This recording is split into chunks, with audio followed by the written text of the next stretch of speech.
नमस्कार दोस्तों, स्वागत है आपका स्टडी फॉर सिविल सर्विसेज में। यदि स्टडी फॉर सिविल सर्विसेज के छात्र हैं तो ये वाला टेलीग्राम जरूर ज्वाइन करके रखिए। यूट्यूब चैनल में हमारे साथ है तो भी ये वाला टेलीग्राम ज्वाइन करना बहुत ज्यादा जरूरी है। सारे नोटिफिकेशन, सारे अपडेट, सारे मोस्ट इंपोर्टेंट पिक्स, सारा रिवीजन सब कुछ यहाँ पे बताया जाता है। टेस्ट को ध्यान से अटेम्प्ट करिए और बताइए कितना स्कोर आपने किया है, कितने सही किए हैं टोटल क्वेश्चन में से। सभी लोग अपना अपना स्कोर जरूर कमेंट करिए। देखिए ये हमारा एससीएस डेली क्विज चैनल है, इसमें डेली क्विज होती है, बिल्कुल फ्री में, इसको जरूर ज्वाइन कर लीजिएगा। ये हमारा इंस्टाग्राम का पेज है, इसको जरूर फॉलो कर लीजिएगा। Study for civil dot services करके अगर आप इंस्टाग्राम में सर्च करेंगे तो आपको मिल जाएगा। वीडियो के डिस्क्रिप्शन में इसकी लिंक दी हुई। इसमें आप स्टोरी सेक्शन जरूर देखते रहा करिए, प्लस इसमें हाईलाइट्स आते रहते हैं और प्लस पोस्ट आती रहती है, इनको जरूर फॉलो करते रहिए। Hello friends, welcome to study for civil services. दोस्तों, ये हमारा टॉप 50 क्वेश्चन का एक सीरीज़ है। इन वीडियोस में हम आपको पूरे दिन के टॉप 50 क्वेश्चन जो जीएस के होते हैं, जनरल स्टडीज़ के, उनको यहाँ पर हम लोग डिस्कस करते हैं। बोथ लैंग्वेज में है, हिंदी और इंग्लिश। तो फ्रेंड्स, जितने भी आपके यूपीपीएससी है ना, यूपीपीएससी या फिर आप कह सकते हैं जो आपका यूपी ट्रिपल एससी के जितने भी अपकमिंग एग्जाम्स हैं, उन सभी के लिए ये जो आपका लेक्चर सीरीज़ होगा, या आप कह सकते हैं जो क्विज सीरीज़ है, ये इक्वली बेनिफिशियल है, इंपॉर्टेंट है। सारे ही इंपॉर्टेंट जीएस के क्वेश्चन यहाँ पे डिस्कस किए जाते हैं। 50 क्वेश्चन एक वीडियो में डिस्कस हो चुका है। अगर आपने वो वीडियो नहीं देखा है तो टॉप 50 क्वेश्चन आप वो भी जा करके देख लें। Okay friends, so let's start. तो दोस्तों, सबसे पहला क्वेश्चन है इसमें, क्वेश्चन नंबर 51। ठीक है। कुगटी वन ने पशु विहार किस राज्य में स्थित है? Kugti, in which state Kugti wildlife sanctuary is located? तो महाराष्ट्र, उत्तर प्रदेश, हिमाचल प्रदेश या उत्तराखंड। 4 ऑप्शन दिए गए थे आपको और आपको पूछा जा रहा था कि कुगटी वन्य पशु विहार या फिर कुगटी वाइल्ड लाइफ सेंचुरी ये कहाँ पर स्थित है? तो फ्रेंड्स, का सही जवाब होगा हिमाचल प्रदेश। ठीक है। अगला क्वेश्चन है क्वेश्चन नंबर 52। स्वच्छ जल समुदाय में लेंटिक आवास का उदाहरण है। What is an example of लेंटिक habitat? लेंटिक habitat in fresh water community. तो फ्रेंड्स, 2 तरह के हैबिटेट होते हैं, एक आपका लेंटिक हो जाता है और एक लोटिक होता है। ठीक है। 4 ऑप्शन पहले क्वेश्चन देख लेते हैं। Pond and swum, waterfall, river, pond and river और नन ऑफ द अबव। तो फ्रेंड, जो लेंटिक हैबिटेट होता है ना, या जो लेंटिक आवास होता है, ध्यान रखिएगा, उसमें पानी स्थिर होता है। वाटर जहाँ पर आपका स्टैटिक हो, स्थिर अवस्था में हो, तो आप कह सकते हैं कि वो लेंटिक हैबिटेट है। अब जहाँ जहाँ पर नदी है वो ऑप्शन आप एलिमिनेट कर दीजिए, तो आपको मिल जाएगा तालाब और दलदल। यहाँ पर आपका जो पानी होता है वो गतिमान अवस्था में नहीं होता है। जो गतिमान होता है उसे हम लोटिक कहते हैं, ध्यान रखिएगा। ठीक है। जो लोटिक हैबिटेट्स हैं उनमें आ जाएगा आपका रिवर। तो इसका सही जवाब हो जाएगा तालाब और दलदल। आगे बढ़ते हैं फ्रेंड्स, क्वेश्चन नंबर 53 पर। नील क्रांति या ब्लू रिवोल्यूशन किससे संबंधित है? Blue revolution is related to what? जो नीली क्रांति थी वो किससे रिलेटेड है? 4 ऑप्शन है। मछली के उत्पादन से, फ्रॉम फिश प्रोडक्शन, दुग्ध उत्पादन फ्रॉम मिल्क प्रोडक्शन, तेल उत्पादन से फ्रॉम ऑयल प्रोडक्शन, एंड खाद्यान्न उत्पादन कह रहा है फ्रॉम फूड प्रोडक्शन। तो फ्रेंड्स, नीली क्रांति, blue revolution, it is related to fish production या फिर मछली उत्पादन। ठीक है। अगला क्वेश्चन है क्वेश्चन नंबर 54। पौधे के किस भाग से हल्दी अर्थात टर्मेरिक प्राप्त किया जाता है? From which part of plant is turmeric obtained? तना, ट्रंक, फ्रूट, रूट, मतलब फल, जड़ या फिर कोई नहीं। तो फ्रेंड, जो टर्मेरिक होता है, ध्यान रखिएगा, ये रूट से प्राप्त किया जाता है, तो सी इसका सही जवाब होगा। जड़ जो होता है वहां से आपका हल्दी निकाला जाता है। क्वेश्चन नंबर 55 है आपका। भागीरथी और अलकनंदा मिलकर गंगा बन जाती है, कहाँ से? मतलब Bhagirathi and Alaknanda together became Ganga from, तो कर्णप्रयाग, देवप्रयाग, रुद्रप्रयाग एंड गंगोत्री। तो ध्यान रखिएगा फ्रेंड्स, जो देवप्रयाग है, यहाँ पर जब भागीरथी अलकनंदा से मिलती है तो देवप्रयाग के बाद से, है ना, जो स्ट्रीम होती है उसे हम गंगा का नाम देते हैं। बाकी कर्णप्रयाग पे पिंडर, रुद्रप्रयाग पे मंदाकिनी और गंगोत्री जो है, आप कह सकते हैं कि गंगोत्री एक ग्लेशियर है, यहाँ से आपकी भागीरथी नदी का उद्गम स्थल है ये। ठीक है। या फिर आप गंगा का उद्गम स्थल इसे मान सकते हैं। तो इसका सही जवाब हो जाएगा देवप्रयाग। ठीक है। अगला क्वेश्चन है क्वेश्चन नंबर 57। कौन सी नदी बंगाल की खाड़ी में नहीं गिरती है? तो मैंने आपको पिछले वीडियो में ही बताया था कि जो आपकी नदियाँ ईस्ट फ्लोइंग है वो आपकी बे ऑफ बंगाल या बंगाल की खाड़ी में गिरती हैं, जैसे महानदी, गोदावरी, कृष्णा, कावेरी। और जो नदियाँ वेस्ट फ्लोइंग होती हैं, है ना, जैसे नर्मदा और तापी, जो कि अरब सागर में गिरती हैं, तो इसका सही जवाब हो जाएगा तापी। राइट। तो ये बंगाल की खाड़ी में नहीं गिरती है। बाकी महानदी, कृष्णा, गोदावरी, ये सारी बंगाल की खाड़ी में ही जाकर के अपना पानी ड्रेन करती हैं। बांग्लादेश की सीमाएं कितने भारतीय राज्यों के साथ लगी हुई हैं? 2, 3, 4, 5। तो फ्रेंड्स, बांग्लादेश की सीमाएं कहाँ कहाँ लगी हुई हैं? ये टोटल 5 स्टेट्स हैं। एक आपका है वेस्ट बंगाल, असम। ठीक है। असम के बाद मेघालय, त्रिपुरा और मिजोरम। तो ध्यान रखिएगा, ये 5 स्टेट्स हैं जो बांग्लादेश के साथ बाउंड्री शेयर करते हैं। तो इसका आंसर हो जाएगा 5। अगला क्वेश्चन है राष्ट्रीय वन अनुसंधान संस्थान कहाँ पर है, नेशनल फॉरेस्ट रिसर्च इंस्टीट्यूट कहाँ पर लोकेटेड है, तो फ्रेंड्स इसका सही जवाब होगा देहरादून। ऐसे क्वेश्चन भी एग्जाम में कई बार पूछे जाते हैं और खास तरीके से जो आपके वनडे एग्जाम्स होते हैं उनके लिए बहुत इंपॉर्टेंट है। गुप्त काल का कानून किस पर आधारित था, on what was the law of Gupta period based, तो मनुस्मृत, यज्ञवल्क्य स्मृत, पराशर स्मृत या व्यास स्मृत, तो फ्रेंड्स का सही जवाब होगा यज्ञवल्क्य स्मृत, है ना। जो यज्ञवल्क्य स्मृत है ये आप कह सकते हैं कि जो लॉ बुक था गुप्ता पीरियड का वो ये इसी पर आधारित था। उसके बाद फ्रेंड्स अगला क्वेश्चन हमारे पास क्वेश्चन नंबर 61, चीनी यात्री फायान किसके समय भारत आया था, तो ध्यान रखिएगा जो चीनी यात्री फायान था ये आपका चंद्रगुप्त द्वितीय चंद्रगुप्त विक्रमादित्य के टाइम पर इनके कोर्ट में आया था। जैसे चंद्रगुप्त प्रथम के कोर्ट में कौन आया था, मेगास्थनीज, है ना, उसी तरह चंद्रगुप्त द्वितीय के कोर्ट में आया था चीनी यात्री फायान। जो आपका हुएन संघ था ये आपका किसके कोर्ट में गया था, तो ये आपका हर्षवर्धन के कोर्ट में गया था और मेगास्थनीज आपका चंद्रगुप्त प्रथम के कोर्ट में गया था, तो इसका सही जवाब हो जाएगा चंद्रगुप्त द्वितीय। ठीक है। उसके बाद फ्रेंड्स अगला क्वेश्चन है क्वेश्चन नंबर 62, अशोक ने किस शिलालेख में पशु हत्या पर रोक लगाई, मतलब in which rock edict did Ashoka prohibit animal killing, animal killing को कहाँ पर प्रोहिबिट किया गया था, तो याद रखिए बहुत आसान है, जो रॉक एडिक्ट 1 था, है ना, पहला शिलालेख जो था उसके द्वारा यह एनिमल किलिंग को प्रोहिबिट किया गया था अशोका के द्वारा। उसके बाद फ्रेंड क्वेश्चन नंबर 63, पल्लव राजा महेंद्र वर्मन को किसने हराया था, who defeated the Pallava king Mahendra Varman. ये कई जगह पर आप फर्स्ट भी देखेंगे और कई जगह पर इसको सेकंड भी देखेंगे। ठीक है, महेंद्र वर्मन सेकंड। तो फ्रेंड्स जो चालुक्य रूलर था, ध्यान रखिएगा, पुलकेशिन सेकंड या पुलकेशिन द्वितीय, इसने महेंद्र वर्मन सेकंड को हराया था। तो ये विक्रमादित्य, चंद्रगुप्त मौर्य, कालाशोक, ये सारे ये ऑप्शन इररिलेवेंट हैं, इनको आप हटा दीजिए। पुलकेशिन सेकंड इसका राइट आंसर होगा। ठीक है। और फ्रेंड्स इसी के बाद आप कह सकते हैं कि जब पुलकेशिन ने महेंद्र वर्मन सेकंड को हराया था, है ना, उसी के बाद आप कह सकते हैं कि जो इनके पुत्र थे वह महेंद्र वर्मन सेकंड के नरसिम्हन वर्मन, है ना, तो नरसिम्हन वर्मन ने पुलकेशिन द्वितीय को हराया था। राइट। तो बाद में आप कह सकते हैं कि जो पल्लव रूलर था नरसिम्हन वर्मन, उसने अपने पिता की हार का बदला लेने के लिए पुलकेशिन सेकंड को अगले वॉर में हराया था। उसके बाद फ्रेंड्स उसको वातापी का युद्ध भी कहते हैं, ध्यान रखिएगा, वातापी, जो बैटल ऑफ वातापी हुआ था उसमें, लेटर ऑफ 7th सेंचुरी। उसके बाद फ्रेंड्स नादिर शाह ने भारत पर कब आक्रमण किया था, when did Nadir Shah invade India, तो इसका सही जवाब होगा 1739, है ना। 1739 में मोहम्मद शाह उस वक्त मुगल एम्परर था या आप कह सकते हैं मुगल बादशाह था, इसके कार्यकाल में 1739 में नादिर शाह ने इंडिया में आक्रमण किया था। ठीक है, तो इसका सही जवाब हो जाएगा 1739। किस शासक को रंगीला राजा कहा जाता था, तो फ्रेंड्स मोहम्मद शाह, आप सुने भी होंगे मोहम्मद शाह रंगीला, है ना। तो अहमद शाह अब्दाली को भी नहीं कहते थे, बहादुर शाह सेकंड, फर्रुखशहर, इन लोगों को नहीं कहा जाता था। जो मोहम्मद शाह था इसे रंगीला राजा भी कहा जाता था, तो इसका सही जवाब हो जाएगा मोहम्मद शाह। अगला क्वेश्चन है क्वेश्चन नंबर 66, दिल्ली में स्थित जंतर मंतर किस राजा ने बनवाया था, तो फ्रेंड्स अलाउद्दीन खिलजी, राजा जयसिंह द्वितीय, महाराजा रणजीत सिंह और विग्रहराज प्रथम, तो इसका सही जवाब होगा राजा जयसिंह द्वितीय, है ना। जो दिल्ली में जंतर मंतर है उसको किसने बनवाया था, राजा जयसिंह द्वितीय ने। ठीक है। उसके बाद फ्रेंड्स जयपुर सिटी भी आप कह सकते हैं राजस्थान का, इन्हीं के द्वारा आप कह सकते हैं निर्मित है। जॉर्ज पंचम के आगमन के समय भारत का वायसराय कौन था, who was the viceroy of India at the time of George fifth arrival, तो जॉर्ज फिफ्थ कब आए थे, जब आपका दिल्ली दरबार हुआ था 1911 में, है ना। तो उतने टाइम पूछ रहा है कि भारत का वायसराय कौन था, तो ध्यान रखिएगा हार्डिंगे सेकंड, है ना, ये आपके भारत के वायसराय थे जब दिल्ली दरबार आयोजित किया गया था।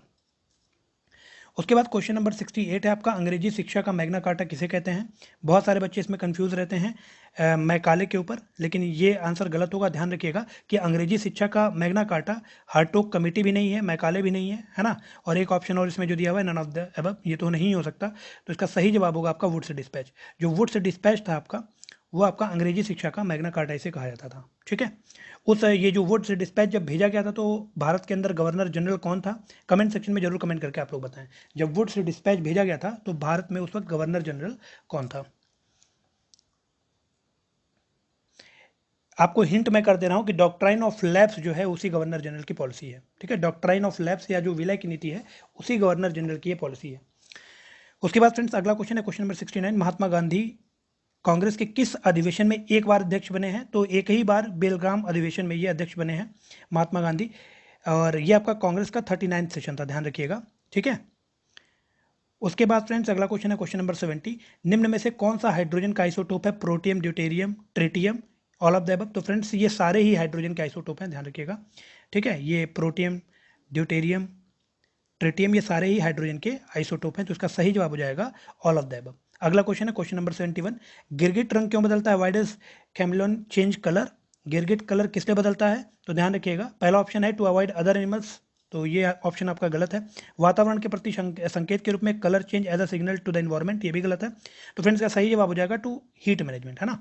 जो गिरगिट रंग बदलता है वो आप ऐसे कह सकते हैं कि अपने शरीर की जो ऊष्मा है, हीट है, उसको मैनेज करता है वो। तो इसका सही जवाब हो जाएगा B, to for the management of heat, और गर्मी के प्रबंधन के लिए। अगला क्वेश्चन है क्वेश्चन नंबर 72, विटामिन B1 की कमी से कौन सी बीमारी होती है? Which disease is caused by deficiency of vitamin B1? तो इसमें कुछ डिस्कस नहीं करना है, वेरी आप सभी को इसका आंसर पता होगा। पौधे का कौन सा हार्मोन फसलों को गिरने से बचाता है? Which plant hormone protects crops from falling? तो फ्रेंड्स का सही जवाब होगा ऑक्सिन, है ना। साइटोकाइनिन, गुब्बरलिन, इथाइलिन, ये सारे ही गलत हैं। इसका सही जवाब हो जाएगा ऑक्सिन। जो ऑक्सिन हार्मोन होता है वो फसलों को गिरने से बचाता है। अगला क्वेश्चन है क्वेश्चन नंबर 74, आयोडीन किस हार्मोन में पाया जाता है? तो इसका सही जवाब होगा थायरॉक्सिन। थायरॉक्सिन में आयोडीन पाया जाता है। बाकी इंसुलिन, प्रोजेस्ट्रॉन, ये सारे ही ऑप्शन गलत होंगे, ठीक है। तो आयोडीन आपका थायरॉक्सिन में पाया जाता है। टिंडल प्रभाव से प्रेक्षित होता है, where is the Tyndall effect observed? तो फ्रेंड्स कोलाइडी विलियंस जो होते हैं, कोलाइडी विलियंस, है ना, इसमें आपका टिंडल इफेक्ट देखने को मिलता है। तो इसका सही जवाब हो जाएगा कोलाइडी विलियन। अगला क्वेश्चन है क्वेश्चन नंबर 76, निम्न में से कौन सा रोग टाइगर मच्छरों द्वारा संचारित नहीं होता है? तो जो येलो फीवर होता है ये भी आपका टाइगर मच्छर के कारण होता है, डेंगू भी होता है और चिकनगुनिया भी होता है। जो जापानीज इंसेफ्लाइटिस होता है फ्रेंड्स, ये आपका टाइगर मच्छरों के काटने से या इनके द्वारा आप कह सकते हैं, ये इसके वेक्टर नहीं है, है ना। जो टाइगर मॉस्किटोज होते हैं ये जापानीज इंसेफ्लाइटिस के वेक्टर नहीं होते हैं। तो ध्यान रखिएगा, इसका सही जवाब हो जाएगा डी, जापानीज इंसेफ्लाइटिस। अगला क्वेश्चन है, एक कृत्रिम उपग्रह में विद्युत ऊर्जा का स्रोत क्या होगा? तो अगर आप कह सकते हैं अंतरिक्ष में अगर कोई आर्टिफिशियल सैटेलाइट जा रहा है तो उसमें जो विद्युत ऊर्जा का स्रोत है वो क्या हो सकता है? तो ऑप्शन आपके पास है थर्मोपाइल, सोलर सेल, डायनेमो, और चौथा ऑप्शन है आपके पास स्मॉल न्यूक्लियर रिएक्टर। तो ये सारे ही आप कह सकते हैं कि कभी ना कभी बंद हो जाएंगे, लेकिन जो सोलर सेल है ना, ये पीरियोडिक वाइज चलता रहेगा। दिन के टाइम में चार्ज हो जाएगा और फिर रात के टाइम में आप कह सकते हैं ऊर्जा उसको मिल जाएगी। तो solar cell best possible answer है और यही यूज भी होता है, ठीक है। अगला क्वेश्चन है क्वेश्चन नंबर 78, जेनेटिक इंजीनियरिंग में किसका प्रयोग किया जाता है? तो प्लास्टिड, प्लास्मिड, माइटोकॉन्ड्रिया, राइबोसोम। तो फ्रेंड जो प्लास्मिड होता है ना, इसका यूज़ आप कह सकते हैं जेनेटिक इंजीनियरिंग में किया जाता है। और ऐसा क्यों होता है? क्योंकि जो प्लाज्मिड होता है इसकी एक प्रॉपर्टी होती है रेप्लिकेशन की, है ना। ये रेप्लिकेट कर सकता है, या आप कह सकते हैं जो रिकॉम्बिनेंट डीएनएस बनाए जाते हैं, व्हाट आई मीन टू से, कि इसके अंदर रेप्लिकेशन की एबिलिटी होती है। तो इसलिए प्लाज्मिड का यूज़ किया जाता है जेनेटिक इंजीनियरिंग में। अगला क्वेश्चन है क्वेश्चन नंबर 79, वन संरक्षण अधिनियम किस वर्ष में बनाया गया था? तो जो फॉरेस्ट कंजर्वेशन एक्ट था वो था आपका 1980 का, ठीक है। तो 1980 इसका सही जवाब होगा। अगला क्वेश्चन है क्वेश्चन नंबर 80, निम्न में से कौन अनुवांशिक रोग नहीं है? Which of the following is not genetic disease?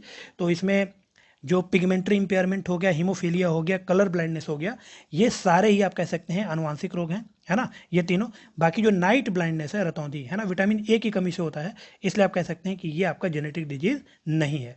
तो ए इसका सही ऑप्शन हो जाएगा। किस जंतु में खुर नहीं पाया जाता है? In which animal hoof is not found? Question number 81, in which animal hoof is not found? खुर किस में नहीं पाया जाता है? तो हिरन में पाया जाता है, जेब्रा में पाया जाता है और हॉर्स में पाया जाता है। जो गीदड़ होता है, जैकॉल, है ना, इसमें खुर नहीं होते हैं इसके पैरों में। अगला क्वेश्चन है क्वेश्चन नंबर 82, फसलों में मीठेपन का कारण क्या है? तो फ्रक्टोज जो होता है फ्रेंड्स, माल्टोज, राइबोज, लैक्टोज में जो फ्रक्टोज है ना, ये आप इस कह सकते हैं इसके कारण जो फल होते हैं वो मीठे होते हैं। तो इसका सही जवाब हो जाएगा डी, फ्रक्टोज। अगला क्वेश्चन है क्वेश्चन नंबर 83, कीटों का अध्ययन क्या कहलाता है? Study of insects is called. कई बार एग्जाम में पूछा चुका है, तो ध्यान इसको याद कर लीजिए। एंटोमोलॉजी, है ना, जो एंटोमोलॉजी होता है, it is nothing but the study of insects. अगला क्वेश्चन है क्वेश्चन नंबर 84, दुग्ध प्रोटीन को पचाने वाला एंजाइम कौन सा है? What is the enzyme that digest milk protein? तो फ्रेंड्स ऑप्शन में आपको दिया है पेप्सिन, ट्रिप्सिन, रेनिन और एरेप्सिन। तो इसका सही जवाब होगा रेनिन। जो रेनिन होता है फ्रेंड्स, वो आप कह सकते हैं कि जो दूध में प्रोटीन होता है उसको पचाने में काम आता है। तो ये एक एंजाइम है रेनिन, और इसका यूज़ किया जाता है दूध में जो मिल्क प्रोटीन होता है उसको डाइजेस्ट करने के लिए, उसको पचाने के लिए। अगला क्वेश्चन है क्वेश्चन नंबर 85, वायु का वेग किसके द्वारा नापा जाता है? स्पीडोमीटर, टैकोमीटर, ऑडियोमीटर और एनीमोमीटर। तो फ्रेंड्स का सही जवाब हो जाएगा एनीमोमीटर ही। इन सब के द्वारा जो वायु का वेग है वो नहीं नापा जाता है। तो anemometer is the right answer. वायु का वेग एनीमोमीटर या विंड वेलोसिटी एनीमोमीटर की सहायता से आप कह सकते हैं मेजर किया जाता है। कौन सी बीमारी विषाणुओं के कारण नहीं होती? Which disease is not caused by viruses? तो चिकन पॉक्स विषाणु के या वायरस के कारण ही होता है। मिसल्स, पोलियो सारे विषाणु के कारण होते हैं, लेकिन जो ट्यूबरकुलोसिस है ये माइकोबैक्टीरियम ट्यूबरकुलोसिस मतलब बैक्टीरिया के कारण होता है, ध्यान रखिएगा, ठीक है। तो डी ऑप्शन इसका हो जाएगा। क्वेश्चन नंबर 88 है आपका, authorisation for the withdrawal of fund from the consolidated fund of India must come from, मतलब किसकी अनुमति से भारत की संचित निधि से धन निकासी का काम किया जाता है? तो आप सभी को पता है, आप गेस भी कर सकते हैं, पार्लियामेंट कैन डू एनीथिंग। तो इसका सही जवाब हो जाएगा पार्लियामेंट ऑफ इंडिया, ठीक है। संसद की अनुमति के बिना जो भारत की संचित निधि है वहां से धन नहीं निकाला जा सकता। अगला क्वेश्चन है question number 89, under the constitution of India which one of the following is not fundamental duty? तो फंडामेंटल ड्यूटीज में पूछा जा रहा है कि इनमें से कौन सा मौलिक कर्तव्य नहीं है, ध्यान रखिएगा, अधिकार नहीं है, मौलिक कर्तव्य पूछा जा रहा है, और वो भी कौन सा नहीं है। तो वोट इन पब्लिक इलेक्शंस, यही आपका मौलिक कर्तव्य नहीं है। बाकी टू डेवलप साइंटिफिक टेम्पर, वैज्ञानिक स्वभाव विकसित करना, या फिर आप सेफगार्ड ऑफ पब्लिक प्रॉपर्टी कह सकते हैं, सार्वजनिक संपत्ति की रक्षा, और to abide by me constitution and respect its ideals, संविधान का पालन करना, उसके आदर्शों का सम्मान करना, ये सारे ही आपके ड्यूटीज लिखे हुए हैं संविधान के अंदर, लेकिन वोट करने का अधिकार कोई मौलिक कर्तव्य नहीं है आपका, ठीक है। तो इसका सही जवाब हो जाएगा ए, ठीक है। अगला क्वेश्चन है question number 90, distribution of power between centre and state in the Indian constitution is based on the scheme provided in the, तो आपको लास्ट लेक्चर में मैंने बताया था, हिंदी में पढ़ देता हूं एक बार, कि भारतीय संविधान में केंद्र और राज्य के बीच शक्तियों का वितरण की योजना किस पर आधारित है? आपको 4 ऑप्शन दिए गए हैं, नीचे ऑप्शन पढ़ देते हैं। Morley Minto reform of 1909, Montagu Chelmsford reform of 1919, government of India act 1935 और इंडिया इंडिपेंडेंस एक्ट 1947। तो फ्रेंड्स का सही जवाब होगा 1935। और लास्ट जो वीडियो हुआ था उसमें मैंने आपको बताया था कि जो इंडियन कॉन्स्टिट्यूशन है उनमें सबसे ज़्यादा इंपैक्ट कहाँ का मिलता है आपको? गवर्नमेंट ऑफ इंडिया एक्ट 1935, ठीक है। उसके बाद आपका क्वेश्चन नंबर 91 है, the parliament can make any law for whole or any part of India for implementing international treaties, मतलब जो आपके अंतर्राष्ट्रीय संधियां होती हैं उनको लागू करने के लिए संसद पूरे भारत या भारत के किसी भी हिस्से किसी भी राज्य का के लिए कानून बना सकता है। अब उसके 4 कंडीशन दिए गए हैं कि क्या अगर पार्लियामेंट किसी राज्य के लिए कानून या किसी भाग के लिए कानून बनाएगा तो उसमें उस स्टेट का कंसेंट लेना जरूरी है या फिर सभी स्टेट्स का कंसेंट लेना जरूरी है। तीसरा ऑप्शन है कि संबंधित राज्य का कंसेंट लेना जरूरी है, या फिर बी ऑप्शन आपका दिया हुआ है कि जो अधिकांश राज्य हैं उनकी सहमति से। तो आप एक सिंपल सा लॉजिक याद कर लीजिए कि अगर कोई इंटरनेशनल ट्रीटी है उसका इन्फोर्समेंट करना है ना, उसको इंडिया में लागू करना है, तो केंद्र के पास आप कह सकते हैं सबसे ज़्यादा पावर है, वो उसको किसी की कंसेंट की आवश्यकता नहीं है।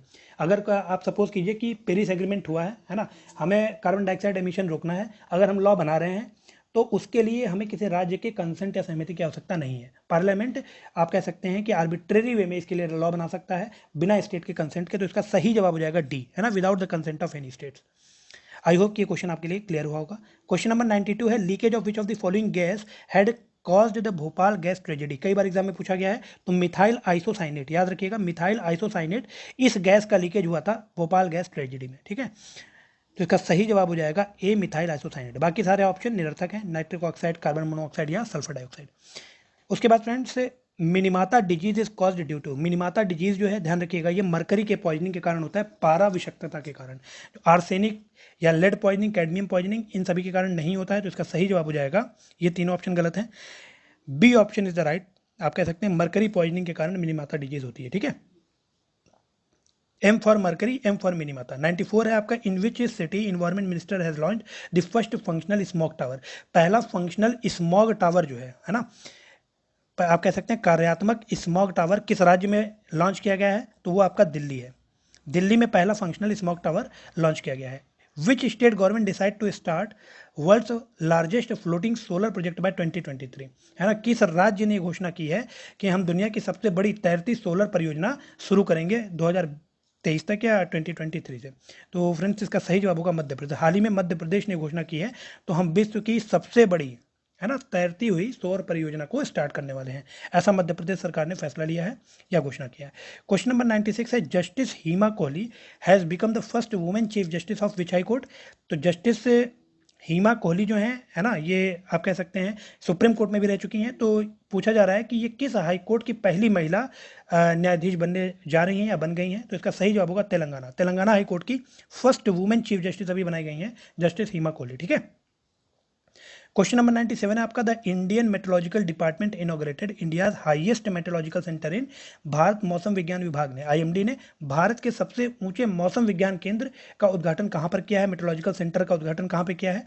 तो सबसे ऊंचे मेट्रोलॉजिकल सेंटर का उद्घाटन अभी हाल ही में लद्दाख में किया गया है, ध्यान रखिएगा। अरुणाचल प्रदेश, सिक्किम, जम्मू एंड कश्मीर, ये सारी ऑप्शन गलत हैं, लद्दाख में इसका अभी उद्घाटन किया गया। क्वेश्चन नंबर 98 है आपका, सुमित अंतिल जिन्होंने हाल ही में भारत के लिए टोक्यो पैरा ओलंपिक में स्वर्ण पदक जीता है, वो किस खेल से जुड़े हुए हैं। Sunil Antil, who recently one gold medal in Tokyo Paralympic for India, is associated with which sports. तो इसका सही जवाब होगा फ्रेंड्स जेवलिन थ्रो, है ना। भाला फेंकने की प्रतियोगिता में इनको पैरा ओलंपिक में, टोक्यो पैरालंपिक में गोल्ड मेडल मिला है सुमित अंतिल को। अगर पूछा जाए टोक्यो ओलंपिक्स में किसने गोल्ड मेडल जीता है जेवलिन थ्रो में, तो कई सालों बाद आप कह सकते हैं नीरज चोपड़ा, है ना। नीरज चोपड़ा ने ओलंपिक्स में गोल्ड मेडल अभी जीता है इसी जेवलिन थ्रो कैटेगरी में या इसी खेल में। किस भारतीय राज्य को Falcon capital of the world कहा जाता है, किस स्टेट को, किस भारत के राज्य को, which Indian state is also called falcon capital of the world. तो फ्रेंड्स का सही जवाब होगा नागालैंड। अभी हाल ही में अमूर फैल्कन, नाम याद रखिएगा, अमूर फैल्कन, ये एक प्रकार की आप कह सकते हैं बर्ड है ना, या बाज या चील की कैटेगरी के बर्ड्स हैं ये। और 1 मिलियन से भी ज़्यादा अमूर फैल्कन आपके नागालैंड में 2013 में ही आ गए थे, ध्यान रखिएगा। तो उसी के बाद से जो नागालैंड है इसको falcon capital of the world बोला जाने लगा है। ठीक है। तो इसका सही जवाब हो जाएगा नागालैंड। लास्ट क्वेश्चन है आज का फ्रेंड्स, इंदिरा 2021 भारत और किस देश के बीच एक संयुक्त सैन्य अभ्यास है। Indira 2021 is a joint military exercise between India and which country. तो ध्यान रखिएगा इंदिरा 2021 ये आपका इंडिया और रशिया के बीच में एक जॉइंट मिलिट्री एक्सरसाइज है ना, आर्मी एक्सरसाइज है। दोनों देशों की जो आर्मी होती है वो एक साथ मिलिट्री एक्सरसाइज करती है। तो इसका सही जवाब हो जाएगा रशिया। ओके फ्रेंड्स, तो आज का यहाँ पर हमारा वीडियो खत्म होता है। Thank you for participating in this quiz.